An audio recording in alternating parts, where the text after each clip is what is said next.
Hello everyone and welcome to Red Hot Go, the show where I give you my first impressions on a show, game or movie recommended by you. This episode, by request of my wonderful patron Jamman5 as well as OPLol and Fish Eyes, I will be giving Your Lie in April a Red Hot Go. Believe it or not, my first observation for this show is the way that music is an integral part of the story. It made me think of shows like High School Girl or Eurocamp, the way it presented a standard slice of life setting with a niche interest helping the characters relate to one another. But it became clear as the show went on that music played a far more important role in the individual lives of the two main characters. That is, after episode 1 was finally over.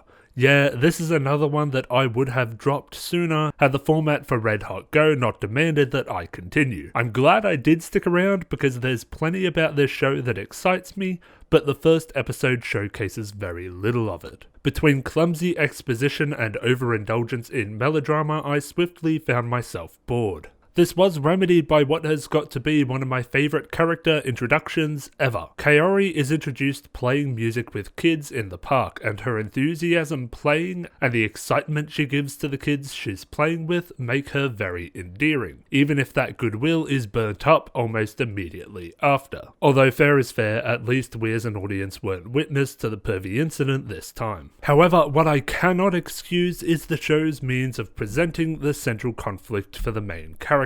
We learn early on that he no longer plays the piano outside of hitting the odd key for work. We discover the reason is that his mother taught him the piano using abusive methods and died when he was still young. While I have no issues with being presented this information as early as the first episode, I do object to the scenes that try to make us feel bad for this character.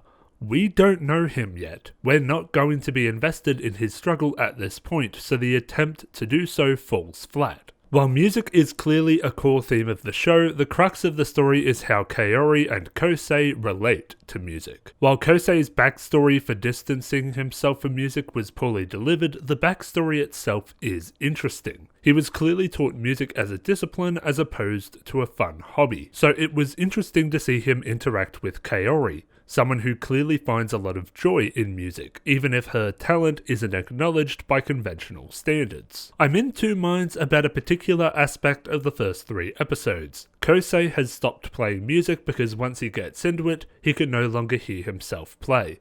This seems to be some kind of effect caused by associated hatred. He hated the way his mother treated him, so he hates the piano. Thus his mind physically rejects his desire to play. It is interesting to see a character with a passion for music being held back by their own mind. What has me split is whether or not the side characters' methods of getting around this are appropriate. I'm all for tough love in certain situations, where someone needs a slight push to do something they already wanted to do. However, I'm not sure if the stalking constitutes as a little push. And Kosei is dealing with genuine trauma. This isn't like forcing an introvert to go to a party, this is more like forcing an arachnophobe into a spider tank. I have no doubt that this will work out in the end and that Kosei will rediscover his love for music and dissociate that passion from his horrible mother, but is promoting such an approach appropriate in the context of helping a real person?